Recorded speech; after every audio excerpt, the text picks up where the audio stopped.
एक देश, एक राष्ट्र, एक भाषा, एक नेता, एक ही नेता होना चाहिए। लोगों को समझाने में हिटलर क्या हो गया, सफल हो गया, और उसने संविधान में आग लगा दिया, कहा कि अब से संविधान केवल हिटलर का रहेगा। संशोधन कर दिया, आपातकालीन ने लुफ्तवाफ बनाया, अपनी सेना का मॉडर्नाइजेशन किया, टैंक शामिल किया, तोप शामिल किया। लोग देखते रह गए वर्साई की संधि में। तो यहां से इसकी वायुसेना उड़ना चालू की, इसकी वायुसेना क्या की, उड़ना चालू की, और लंदन पर 15 दिन 15 रात बिना रुके लगातार बम्बार्डमेंट करते रह गया। लंदन खाली हो गया। अपने गार्ड को बंदूक दिया था कि अगर हम बच जाएंगे ना तुम मार देना। तो जहर दिया अपनी पत्नी को, ईवा ब्राउन को मार दिया, और अपने एक जहर भी खाया, और ऊपर से गोली भी मारा। बंदूक नहीं ना जी।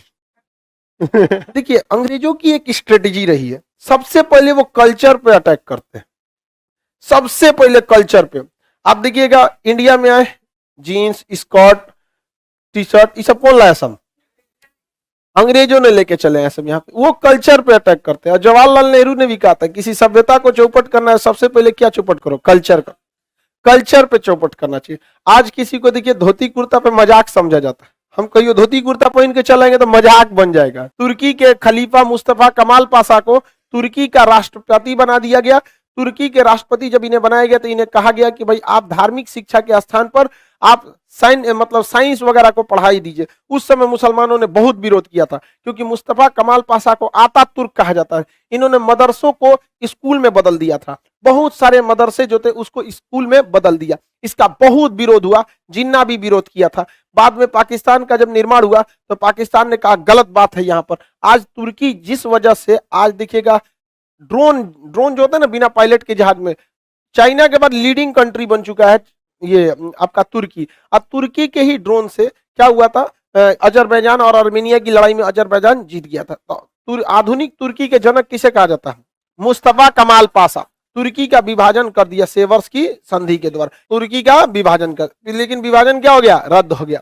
अब यहाँ बदले की आग में जल रहा था इटली, और बदले की आग में जल रहा था जर्मनी। इटली इसलिए कि एकरा कुछ नहीं दिया था सब, और जर्मनी इसलिए क्योंकि इसको वर्साई की संधि थोप दिया गया था। और वर्साई की संधि से बदला लेना कौन चाहता था, जर्मनी। जर्मनी बदला इसे लेना चाहता था, किसी को कोई दिक्कत नहीं है। जर्मनी और इटली, इसमें इटली में जन्म हुआ फांसीवाद का। फांसीवाद के लोग राष्ट्र की संस्कृति को ज्यादा आगे रखते हैं, राष्ट्र की संस्कृति को आगे रखते हैं। फांसीवादी विचारधारा में एक और खराबी होती है कि यहाँ जाति की उच्चता पे ज्यादा ध्यान दे दिया जाता है, मतलब थोड़ा सा ऊंचे जात पे ये लोग ज्यादा विचार रखते हैं। तो देखते होंगे कई आदमी अगर ऊंचे जात नीचे जात ढेर करता है तो उसको लोग कहते हैं फांसीवादी है। फांसीवादी का मतलब ये नहीं होता है कि वो फांसी दे देगा आपको, वो राष्ट्रीयता को क्या करता है, आगे रखता है। ये इटली के गौरव को बताने लगा, इटली को युद्ध लड़ना चाहिए, अंग्रेजों ने हमें धोखा दिया, इसने पूरा इटली में बवाल मचा दिया और वहां के लोगों को सेना में भर्ती कराया, छोटे बच्चों तक को सेना में भर्ती कराया। कहा बर्बाद कर देंगे इन अंग्रेजों को, ब्रिटेन वाला चोट्टा हमको कुछ नहीं दिया, खाली झगड़ा में हमको शांत करा दिया, हमको कितना अच्छा फायदा हुआ रहता है, 2 बीघा तो कब जाए रहते हम कहीं ना कहीं, मार बवाल किया। लोग इसको समझाते थे कि विश्व शांति अच्छी चीज है, इसने कह रहा है कि भैया विश्व शांति कायरो का सपना है। विश्व शांति किसका सपना है, कायरो। युद्ध व्यक्ति को महान बनाता है। देख रहे हैं इसको, ये तो प्राचीन इतिहास वाली भाषा बोल रही है, अशोक के समय की भाषा है ये। बताइए ये 20वीं सदी में इस तरह की भाषा आएगा। इसने कहा कि जिस पुरुष ने जीवन में युद्ध नहीं लड़ा वो बांझ महिला के समान है। ये कॉपी कर रहा था किसका, हिटलर का, जबकि इसी के बगल में था हिटलर। हिटलर नाजीवाद का जनक था, हिटलर नाजीवाद। वो एक कुशल सैनिक शासक, मतलब कुशल सैनिक लीडर था हिटलर। वो अपने से देश के मतलब राजा का तख्ता पलट करना चाहता था, सरकार का तख्ता पलट करना चाहता था, लेकिन तख्ता पलट करने से में वो क्या हो गया, असफल हो गया और उसे पकड़कर जेल में डाल दिया गया। जब उसे जेल में डाला गया तो जेल में हिटलर ने अपनी कहानी लिखा था, मीन कैंप, मेरा संघर्ष। मीन कैंप मतलब मेरा संघर्ष।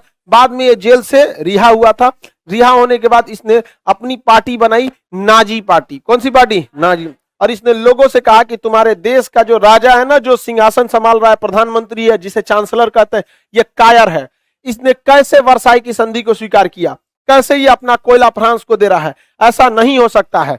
एक देश, एक राष्ट्र, एक भाषा, एक नेता, एक ही नेता होना चाहिए। लोगों को समझाने में हिटलर क्या हो गया, सफल हो गया। हिटलर का कहना था एक झूठ को अगर 100 बार बोलिए तो वो सच हो जाता है। हिटलर बहुत खतरनाक था। इसने राष्ट्र प्रेम के चक्कर में लोगों को झूठे दिलासे दिला दिला के जर्मनी को बर्बाद कर दिया था। यहाँ पर हिटलर जो था, जब प्रथम विश्व युद्ध में एक जगह बंदी बनाया था, युद्ध में छुपा हुआ था, तो यहूदी के घर में छुपा हुआ था। यहूदी जो होते हैं ना, ज्यूज, उनके घर में तो बता दिया सब इधर छुपा है वहां पे बता दिया सब क्यों, यहूदी सब कि हमारे घर में छुपा है। हिटलर को बहुत बुरा ये बात खराब लगा, ससुर हम तो यहाँ छुपे थे, हमरा बता दिया। जब हिटलर शासन में आया ना, 60 लाख यहूदियों को कटवा दिया। 60 लाख यहूदी लोग को कटवा दिया। ऐसे कैसे क्लासरूम है इतना बड़ा, अगर मान के चलिए इसमें खिड़की हम बंद कर देते हैं, चारों ओर से बंद, इसमें कोई गैस छोड़ देते हैं, कूद कूद के मरेंगे लोग कि नहीं। वैसे ही गैस बड़ा का गोदाम रखा था, उसमें कहीं खिड़की उड़की था ही नहीं, सबको बंद करता था, जहरीला गैस छोड़ देता था। अब बाहर से शीशा लगा खिड़की से देखता था, मजा लेता। याद करो हम भी छुपे थे। समझ में आ गया कि नहीं आ गया। हिटलर बहुत खतरनाक आदमी था। उसने कौन सी पार्टी का गठन किया, हिटलर और मुसोलिनी में टक्कर चलता था, मतलब दोनों एक दूसरे के साथी थे, लेकिन ये चाहते थे हम उससे आगे निकले, हम आगे बढ़े। हिटलर एक योग्य था, उसके अंदर कुशल नेतृत्व था, बहुत ही ज्यादा वो एक सैनिक योद्धा था, वो अपने सेना को अच्छे से कमांड कर सकता था। वो उसे फ्यूहरर कहा जाता था। हिटलर को क्या कहा जाता, फ्यूहरर कहा जाता था। वो हिटलर ने जर्मनी में बहुत ही तेजी से औद्योगिक क्रांति को आगे बढ़ाया, इंडस्ट्रियलाइजेशन को तेज किया, और हिटलर अपने देश के लोगों को समझाने में सफल हो गया कि हम जर्मनी को अच्छे से संभाल सकते हैं।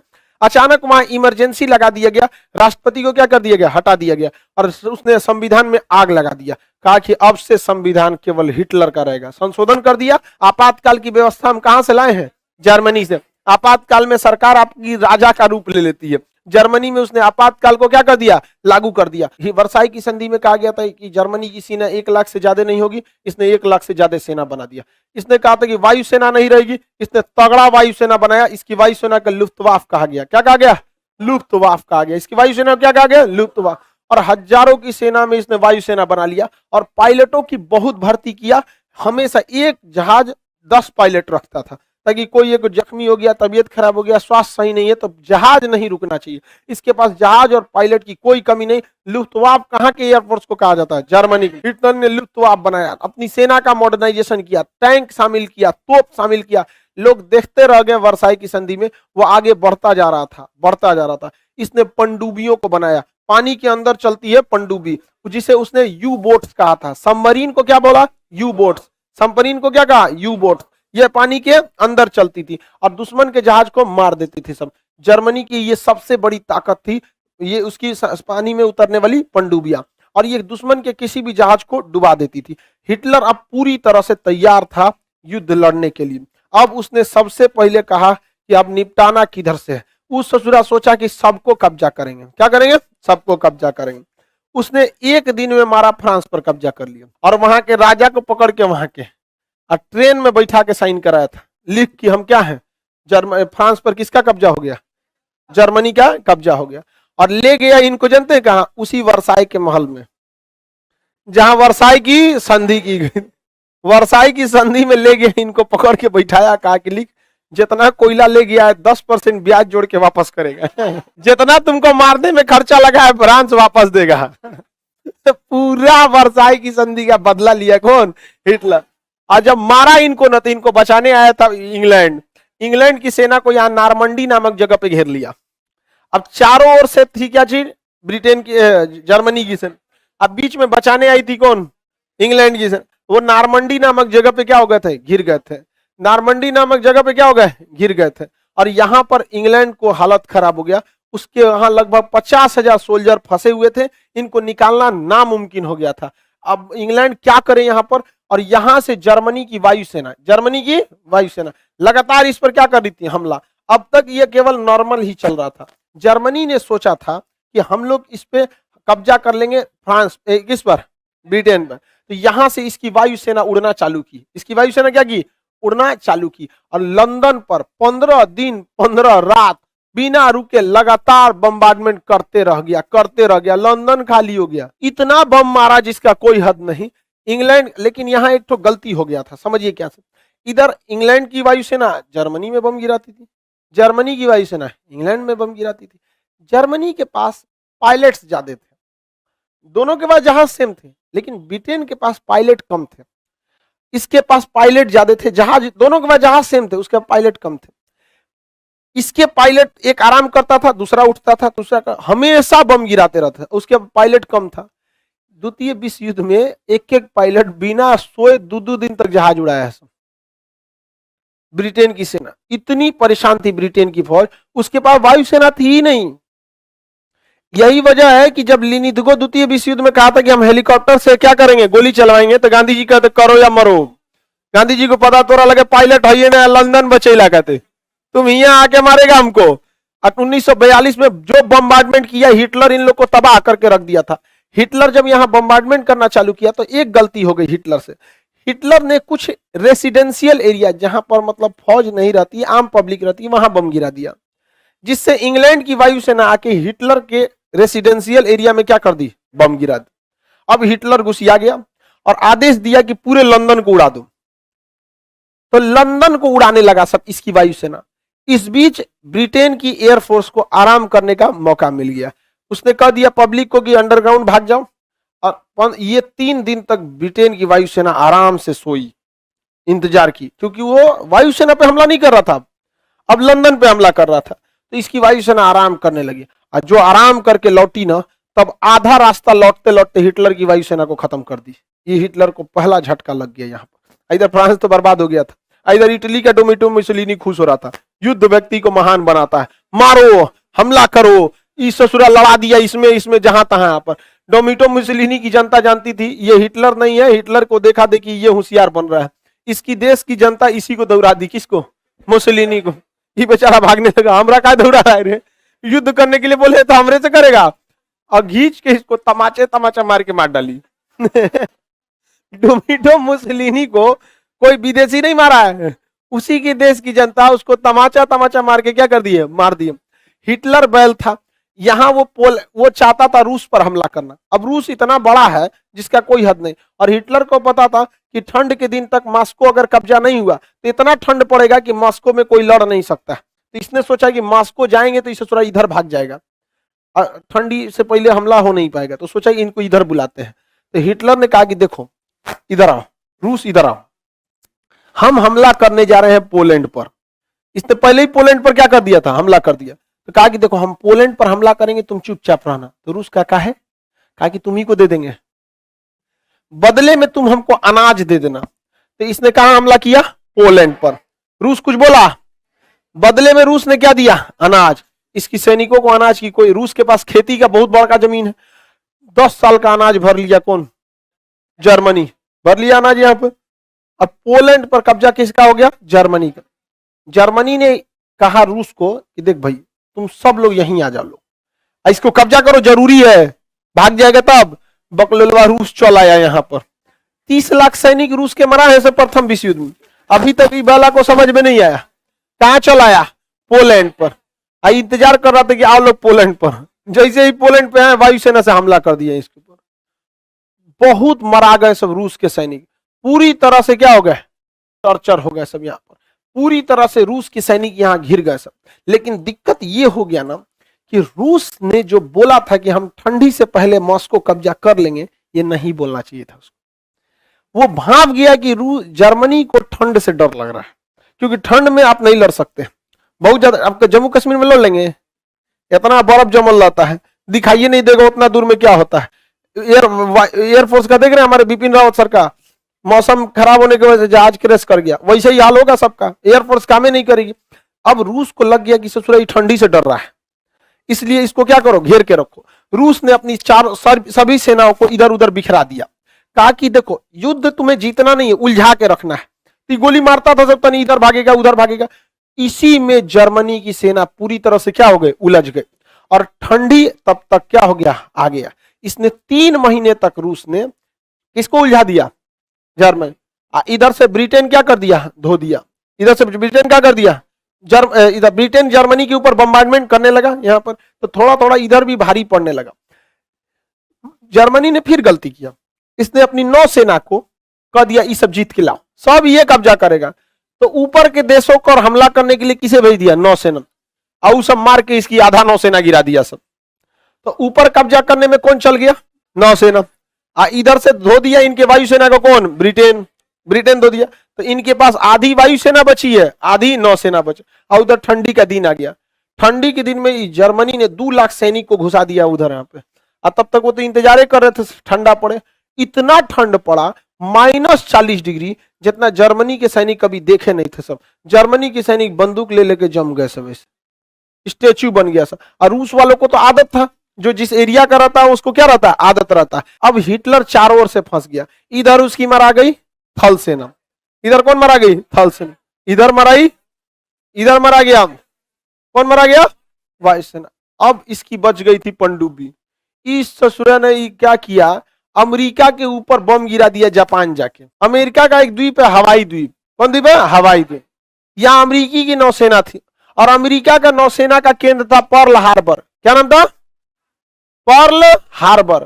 पर्ल हार्बर पर अमेरिकी नौसेना का सबसे बड़ा अड्डा था। उतना बड़ा नौसेना का अड्डा आज भी भारत के पास नहीं है।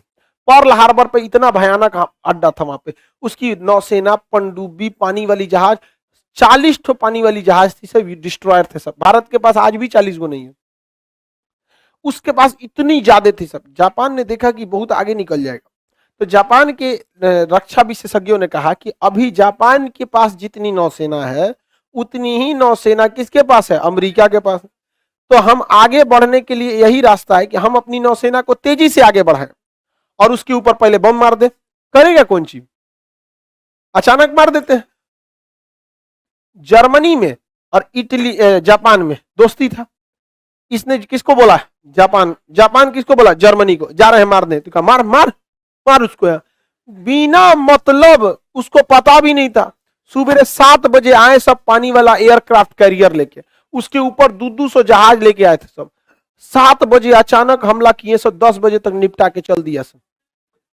पूरी नौसेना तबाह हो गई। उसकी नौसेना को इन्होंने 20 साल पीछे ढकेल दिया था। अमेरिका तबाह हो गया। कहा काहे मारा है? क्या कर लोगे तुम? सीधे बोला था। हिरोहितो जो यहाँ के राजा थे, यहाँ पे जापान के, उनसे जब मीडिया ने पूछा कि आपने अमेरिका पर हमला कर दिया, अमेरिका ने कहा कि हम इसका बहुत कड़ा जवाब देंगे, तो उन्होंने कहा I doesn't consider America an important country. हम अमेरिका को इतना वैल्यू नहीं देते। जैसे भारत पे श्रीलंका हमला करके चल जाए, कैसे श्रीलंका का भारत पे कि हम बर्बाद कर देंगे, तो भारत के ऐसे लात चला देंगे, खत्म हो जाएगा। सोचिए इतना खतरनाक था। लेकिन दिन खराब था किसका? हिटलर का। इसकी थल सेना कहां फंस गई? नौसेना फंस गई ऊपर, वायुसेना फंस गई ब्रिटेन में। और जापान ने दुश्मनी ले लिया किससे? अमेरिका से। तो अमेरिका जापान को मारने से पहले उसके सहयोगियों को मारेगा कि नहीं मारेगा? अब युद्ध में कौन कूद गया? अमेरिका। कौन कूद गया? अमेरिका। अब जर्मनी पर इधर से हमला चालू हो गया, ऊपर से हमला चालू हुआ, और इधर से बौखलाई रूस की आर्मी इधर से चल दी यहां पर। अब बीच में कौन घेरा गया? प्रतिदिन जर्मनी घिरता जा रहा था, घिरता जा रहा था। और इस पूरे एरिया पर किसका कब्जा हो रहा था? जापान का। जापान का कहना था इस सब कब्जा कर लेंगे। लेकिन इस बीच अमेरिका ससुरा परमाणु बम बना लिया। किस्मत देखिए उसका। अमेरिका क्या बना लिया? परमाणु बम। ले आके पटक दिया नागासाकी और हिरोशिमा। इतना भयानक बम्बार्डमेंट हुआ। पहला लिटिल बॉय और दूसरा, ये तो आपको केमिस्ट्री में पढ़ाए थे। 6 अगस्त 1945 को लिटिल बॉय, 9 अगस्त 1945 को फैटमैन। जापान सरेंडर कर गया। इतनी बुरी मौत हुई थी वहां पर, आम लोगों की मौत हुई थी। और इसने कहा था कि अगला मारेंगे 15 अगस्त को, अगला मारेंगे 15 अगस्त। हम लोग को आजादी इसीलिए 15 अगस्त को डेट दिया था, क्योंकि उस दिन अंग्रेजों की जीत हुई थी। 15 अगस्त को जापान ने क्या कर दिया? सरेंडर कर दिया। इसलिए आप खुद सोचिए, हम लोग का जो स्वतंत्रता दिवस, हम लोग का जो ये विधेयक जो था ब्रिटेन के संसद में 4 जुलाई को रखा गया था। 18 जुलाई को ब्रिटेन की संसद ने पास कर दिया।